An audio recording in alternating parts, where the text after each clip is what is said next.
Hello, hello, and welcome to the second half of season 5. I can't believe that we're already halfway through the year. My name is Debbie Heiser. I help entrepreneurs make a lot of money doing what they love without sacrificing what's important to them. I feel an urgency to help people let go of past messaging so that they can lead a lit up life. And with that, I want to again welcome you. Thanks for listening. Enjoy the show. Straight from the corners of my mind is where I find my sanity. It's a place another. Hello there. Before we get started with this week's episode, I wanted to pop in here just really quickly and offer up to you 2 different ways that you can work with me. I have private clients that I work with throughout the year to help them quantum leap their business, identify what they want their life to look like so that the business becomes a conduit to that versus running their life. And then the second one is a women's mastermind. This is the second one to kick off, and I'm so excited to start this one in 2024. And I believe the retreat is going to be potentially in Belize, but keep an eye out for it. But this is where we get together, again, quantum leap your business, but it's with a group of other really high vibrational, successful business women that want to level up, want to continue to progress in their achievements and in their business. So with that, click away on the website and check out those exciting events. I'd love to either see you as a private client or in the 2024 Women's Mastermind. Hello, hello, and welcome back to another episode of Lead Your Life with Debbie Heiser. I am here today with Adrian Koehler. Did I say that right? Okay, I wrote it down correctly. These hooked on phonics kids back in the work for me. Aging myself. But I'm here with Adrian. Adrian and I just met this morning, and some of you have heard me talk before about we as podcasters will get introduced to each other and hop on each other's podcasts. And I'm going to let Adrian introduce himself because I think he'll do a much better job introducing himself professionally. And then we're just going to riff and take off on a conversation. So Adrian, go for it. Tell us who you are. Debbie, thanks for having me on. Excited about this. So Adrian Koehler, live out on the West Coast. I'm a proud dad. I've got a couple little kids, 9 and 7, got a couple step kids. And I spent all my life really deeply caring about leaders and what they're up to and who they are, most importantly, like who they are and engaging them. And it came out of my own personal journey of like being in leadership since I can remember and finding that that's both. For me, leadership was salvation. It helped give me a way into the world that really worked for me. It's also full of booby traps and full of challenges and like full of, disappointment and heartache and tension and all this. And so I'm convinced the world rises and falls on the back of its leadership. So we might as well make sure we're all as healthy as we could possibly be, as clear as we could possibly be, as grounded as we can possibly be. And it's really hard to do surgery on yourself. So I spend all my time serving high-end, deeply ambitious, brilliant, top shelf minds as they lead themselves, as they lead their teams, as they lead their organizations to go change the world. So that's what I'm up to. Yeah. And I'm so excited to talk to you about this.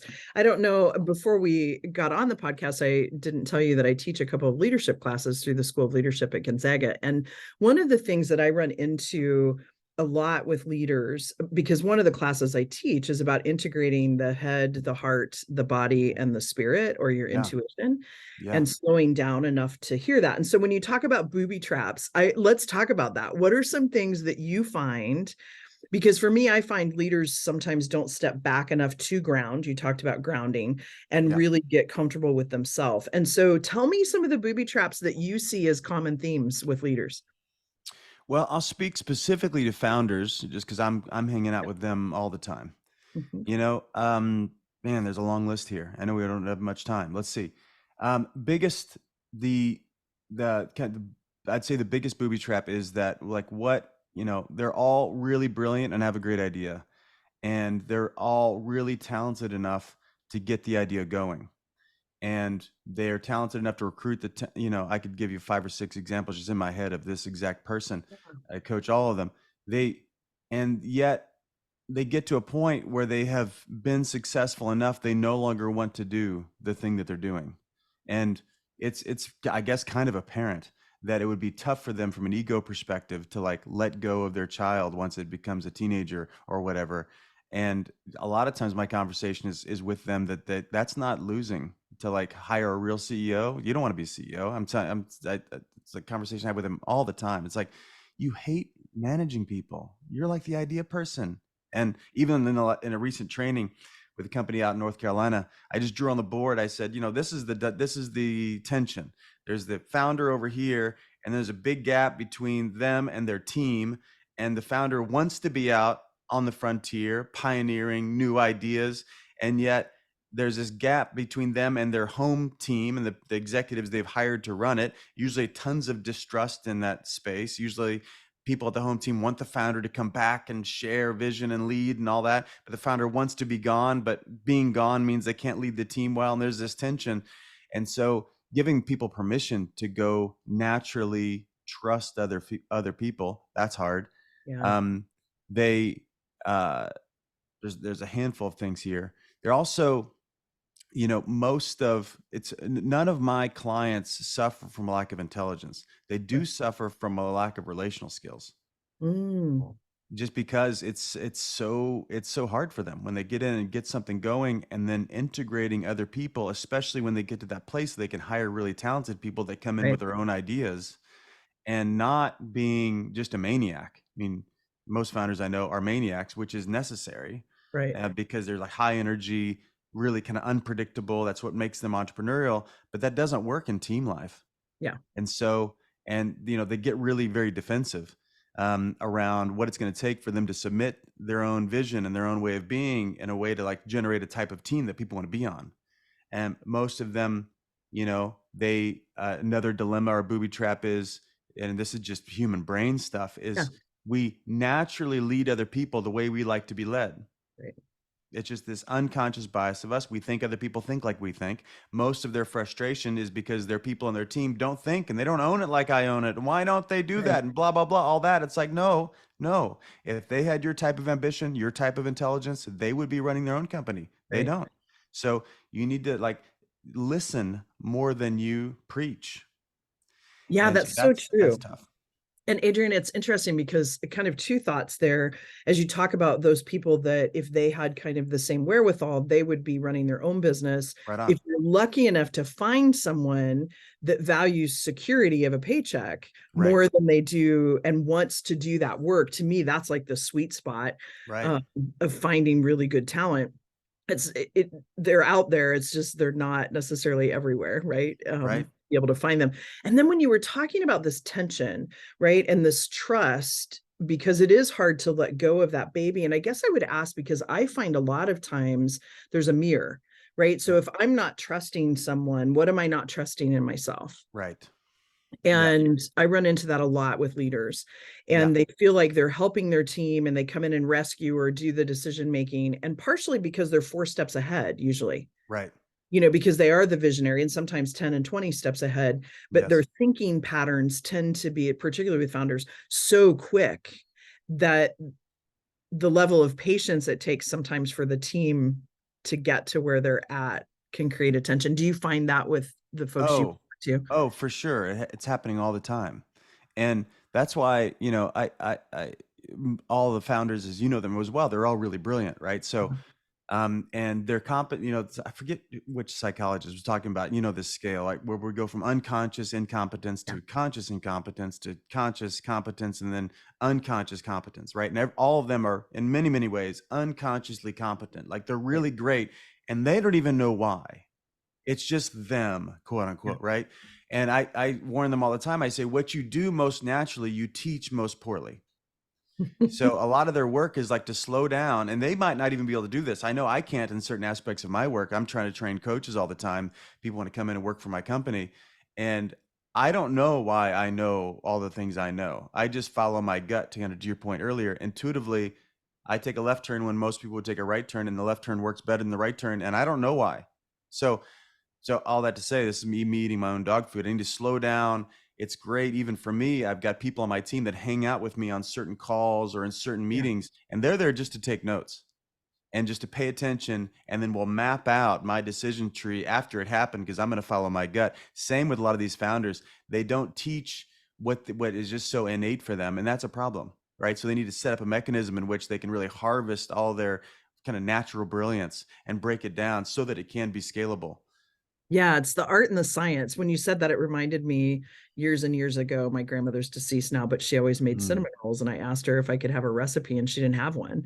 And right so I on, sat down and did exactly what you're talking about. And right that's on. so true because, like, I love sales, and Yes, sales is service to me. yes, me too. And it takes me a bit to step back sometimes and realize there's an art and there's a science. The Yeah, science is, here's some of the steps, here's some of the things that you can do, but the art of it is in that observation. I would hate to be an art instructor trying to teach someone, because there is this like expressiveness that yeah. comes with it. Yeah, And it's a so, dance.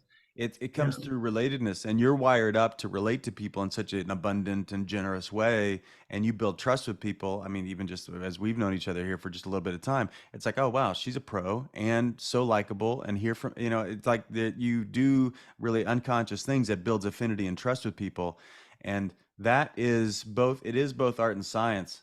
And you can teach the science, but you got to practice the art. You got to be bad at it first. If you want to get great at it, which I think in this day and age, especially with like very time taxed, emotion, energy taxed people, they think that human relationships aren't worth the squeeze.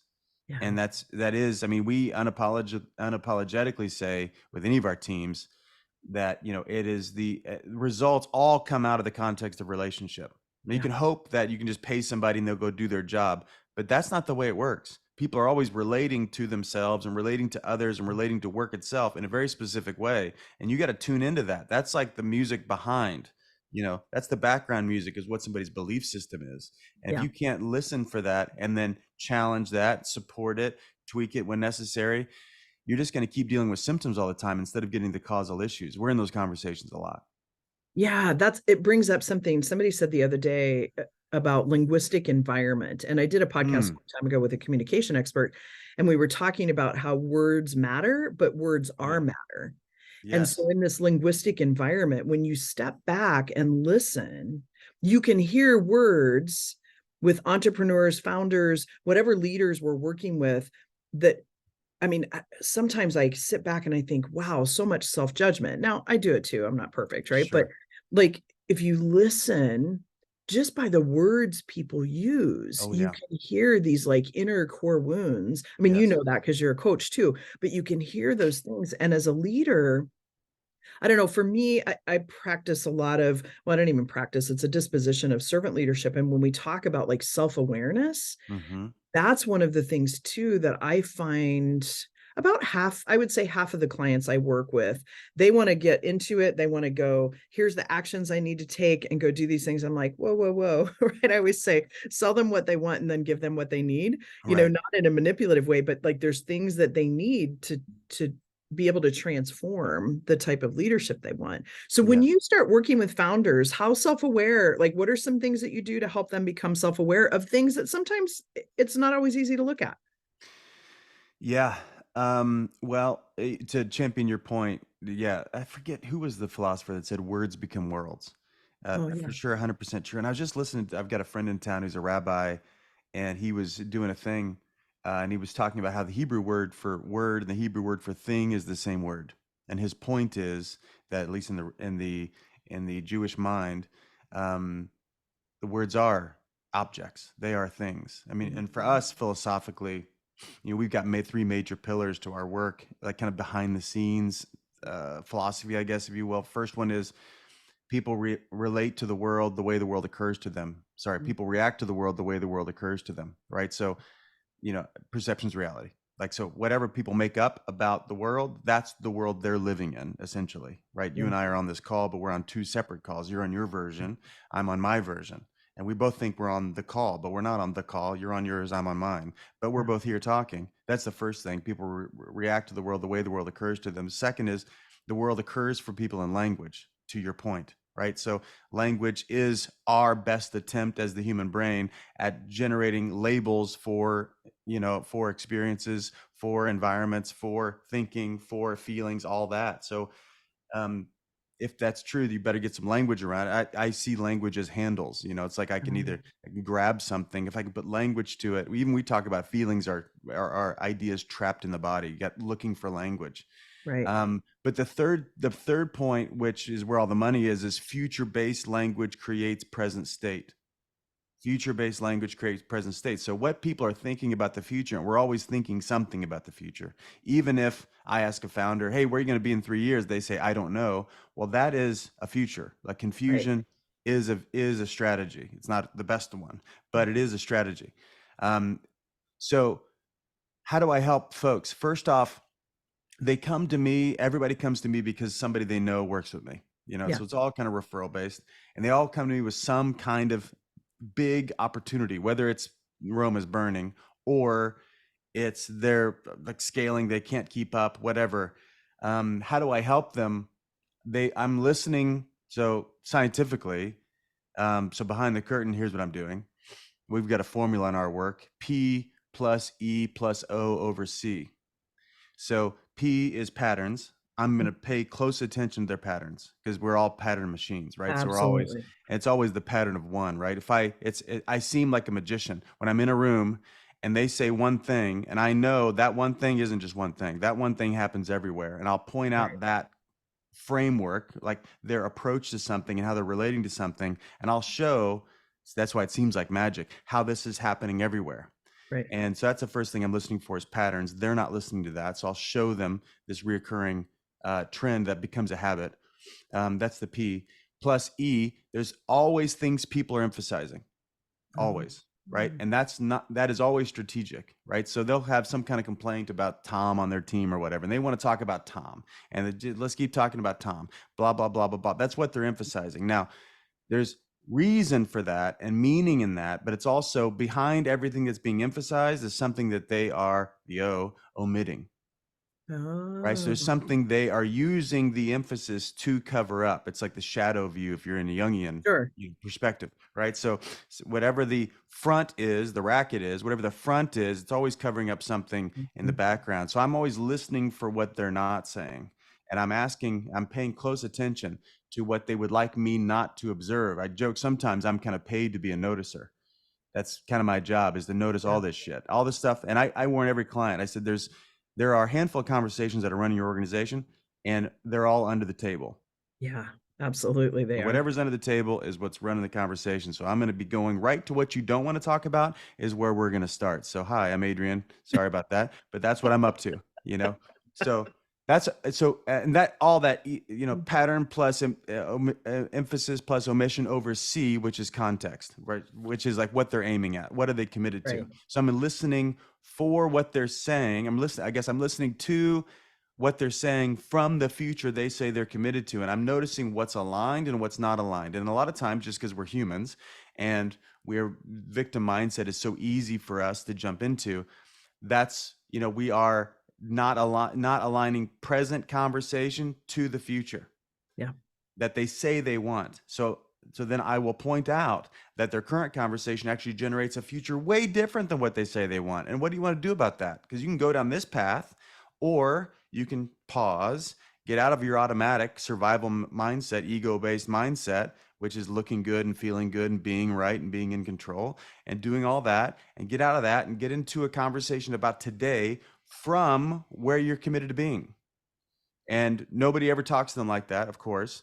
And, they're all founders. So in some ways there's some kind of, at least submission, if not worship, of this founder person. And they're busy being lonely at the top. That's one of the big booby traps that everybody's very committed to believing. It's really lonely at the top. Well, it's lonely at the top if you make it that way. Right. If you choose it. That's right. That's right. So it doesn't have to be lonely at all. There's no default setting in life, period, unless we just decide that it's so. And then we don't challenge ourselves or challenge other people and like recreate what we want. So I'm always pointing those things out. I mean, one thing I do know, and I say with most clients when I first jump on with them, I'll kind of lean in a little bit and I'll say, I know one of your secrets. And they'll get really nervous, of course. And I kind of come off intense anyway, but I know one of your secrets. And they'll get nervous. And I say, well, you're a high performer and you're really smart. So here's what I know is that your 6 out of 10 is better than most people's 10 out of 10. And they don't notice, but I notice. And you notice, and it bothers you. You're busy talking about other people in the market and all this bullshit, but you're not even at 100%. So let's just talk about that. Like, where are you not leading? Not like on accident. You know you aren't. Right. What conversations are you avoiding today? And you're going to get away with it because you're busy and blah, blah, blah, and all the things you sell other people, but you know it and you're troubled by it. So let's just talk about that. The game for me is always, and probably what you call 6 out of 10 is probably 3 out of 10. Because I Right. think what you're capable of, if you get out of all your stories about yourself and all your stories about your past and blah, blah, blah, and all that, if you get out of that and just stand in kind of the naked reality of full responsibility where there's no place to hide, Mhm. we don't know how good you could be. Right. And that's why for us it's fierce advocacy. That's our game as coaches. Love We that. advocate for people, obviously that's our job, but we're fierce about it. And that's why we're not like every other coach. I mean, some people are like, pats on the back and all that. We're kind of the smelling salts for organizations, and like, let's fight, let's just wake the fuck up, and we'll Yeah. show the difference between what they're saying and what the results are. Because I always say, like, current reality tells the truth, like results tell the Right. truth. We don't, but results tell the truth. So I will look to what they're saying and hold it up to reality. And then I'll invite them to say, how else could you be seeing it? If this was true, results were true, because I don't make a distinction. I say it this way, that intention equals impact. So if we look at impact, we'll actually learn about our intention, not our flowery view of ourselves, which everybody Right. has. I think it's Xander said, our view of ourselves fluctuates between flattery and pure fantasy. Right. So Right. let's look at results and then check on our intention, instead of like Yeah. this rosy story we have about what we were trying to do, what we quote unquote wanted to do. And I'll say, Right. no, you wanted to do what you produced. Right. The law of cause and effect. Yes. Yeah, absolutely. So I Yeah. get into it like that.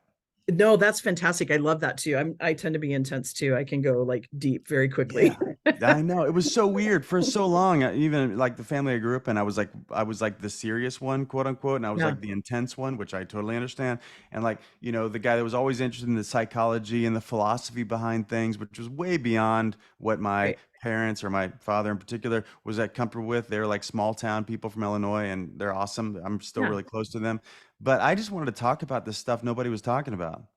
I want to turn off Wheel of Fortune at the dinner table and talk. Like, how do you build friendships? This is me like in high school. Hey, how do you build friendships? I still haven't figured this out. Yeah. And they're like, I don't know, Aid. They call me Aid growing up. I don't know, man. Vanna, can we buy an E, please? Yeah. That's So so funny. I'm I from the love Midwest intense too. people. I think that's why I dig founders so much. They're really intense. They're Yeah. really kind of misunderstood. They're all anxious and like wanting to make something happen, and I dig people that are under that type of internal turmoil that they don't seem to have language for. Yeah. There's a quote, and I can't think of the exact quote anymore, but it talks about how as leaders, we should all be reasonably disturbed, right? Like Mm, we're always reasonably I disturbed. like that. And I'll find it and send it to you. I teach it. You would think I would know it off the top of my head, but I That's all don't. right. But Adrian, it has been so fun to chat with you. I want to ask just a couple of quick questions. What's Sure. the last best book you've read? Wow, the last best book I've read. I see all Oh, those books behind you. That's what made me I think of it. know, I know, I know. Well, this is one I'm working through as we speak, which is this is kind of, we'll kind of tell a little bit where I come from, Henry now, and the way of the heart. It's a look at spirituality from like first century, what they call the Desert Fathers. So Yeah. like early movement. I grew up in a faith background. I was Yeah. actually a pastor for several years. Yeah. Um, and so like this like ancient truth I'm always looking for and seeking, and that's really beautiful. Henry Nouwen is like really great Christian author. I'm not that religious these days, but that approach, I've stolen from that the Desert Fathers tradition. We call it in a training room. You'll hear us say often, "Hey, hug that cactus, man." And which is like the dark side, like your Right. criminality, like the part that you're lying or you're omitting or you're Right. like, playing to look good in your own eyes. That's your Right. criminal. And you got to like own this, not like get better. Don't get better. Like, Right. just own it. If you own it, it will get better. But if you try to get better, you're just going to deal with how you look and all your own shame. Just put your arms around your own criminality, and then you're unstoppable. Then you're really dangerous. If you can not run away from the things that you fear the most, if you can envelop them and use them as fuel, because they become allies. If you decide Yeah. they're not enemies anymore, then they become allies. They become, if I want to manipulate someone or, omit or hold back, that's a cue to me that something's going on in the relationship that I need to put language on. So anyway, that's the most recent book. I'm actually just about to finish it now. Okay, great. I'm going to have to pick that one up. I think about when you talk about hug the cactus, I found that to be the case too, because when we try to get better, that's insinuating that there's something wrong with us. Right on. Right. And Well, so when you can accept the cactus, and then things automatically change, because it's not about the judgment box that we tend to put ourselves in. So we could have a well, conversation for probably 2 hours. I Like, know I'm we sad could. that we're going to end this I, conversation. I think I'm with you. And I think the biggest challenge is better. I mean, the reference point for better is the past. The reference point for Yeah. difference is the past, and more is the past. And I want to get people to think about what they're up to from the future, which is unprecedented. We don't know, right? Yeah. It's an aim instead Yeah. of evidence. That's also the danger of like trying to get better. It's like, what are you doing now? Just playing not to lose instead of playing to Right. win. Right. So that's also dangerous in there, but I'm with you. Like, we're not broken. We're Right. not like, we amalgamate and transform. That's the goal versus we always warn people. It's like, if you came, I've got this leadership training coming up on the first day, first 2 hours, I'll say, who came here to change? And everybody will raise their hand. And I'll say, I've got good news and bad news. Which one do you want? And they'll mostly say bad news. And I'll say, well, you're not going to change. Yeah. But you can transform. Like the things that have been ruling you, that's not going to go away. Now you can integrate it, and all of a sudden it transforms and it becomes fuel for your future. But you don't have to run from your past anymore. Just own it, and it becomes fuel. Right. Yeah. Oh my gosh. I can see us having more conversations after this, to be I honest, would love it. and connecting. But Adrian, thank you so much for being here. And if someone wants to learn a little bit more about what you do, because you are a founder yourself, Yep. Which is probably part of why you love working with founders as I well. do. But where would someone go to find out more about you, how to work with you? I know you have some classes that you do periodically and some Yeah. workshops. So where would somebody find out? So we've got, let's see, easy, Instagram, like anything else, adrian.k on Instagram. You'll hear me espousing stuff and talking about things. From an organization perspective, I co-founded a company called Take New Ground, which is leadership training and consulting and coaching company. We work with select companies there. So if you're a founder of a company and you want to rock and roll, I promise you, when we get involved, things move faster and get cleaner. That's takenewground.com. You alluded to, we've got a couple trainings coming up. I think this is going to post, you said, around November. Yeah. So late October this year, we have a 4-day personal leadership accelerant called the Revenant Process. We're going to do another one. So if you're listening to this, we're going to do another one in Boise in February, which you can come to, Debbie, if you want. Yeah. That's the Revenant Process. wearerevenant.com. We're doing a training in Italy, which I think you're not going to be there for that time, but second week in November, we're doing one called Icon. So that's like, anyway, takenewground.com/icon. We love this work. We have run a leadership academy. We do a whole bunch of stuff. So you can go takenewground.com or just message me at adrian.k on Instagram, and I'll connect anybody that's listening, or if anybody's listening and it is just up against something, or how would I want to say it? Whatever you're troubled by. If you've been holding on to something you're troubled by and don't know who to talk to about it, let's talk. Let's just talk about it, and we'll see if this type of work would be helpful for you, or what else you might need. I know a bunch of other great people that can connect, and we have a real full service offering. So whatever you need, I promise you, I either have somebody on my team, or I'll connect you to somebody that can help. Life's too short to suffer in silence. Absolutely. Adrian, thank you again. It's been a privilege to have you on, as well as getting to know you. And with that, folks, it's a wrap. If you'd like to chat with me a little bit more about becoming really clear on what your desires are and how you would like to lead a lit up life and make that happen, please go out to my website. It's in the show notes, and we'll chat with you next week. Take care. Debbie, quite an honor. Thank you. Thank you. Thanks so much for listening. The song Ride is co-written and sung by Miss Jackie Wilson and her collaborators Tyler Banks, David DJ Lee, and Chris Renee. And a huge shout out to them for allowing us to use this perfect song. Everyone have a fabulous week, and I'll talk to you next week.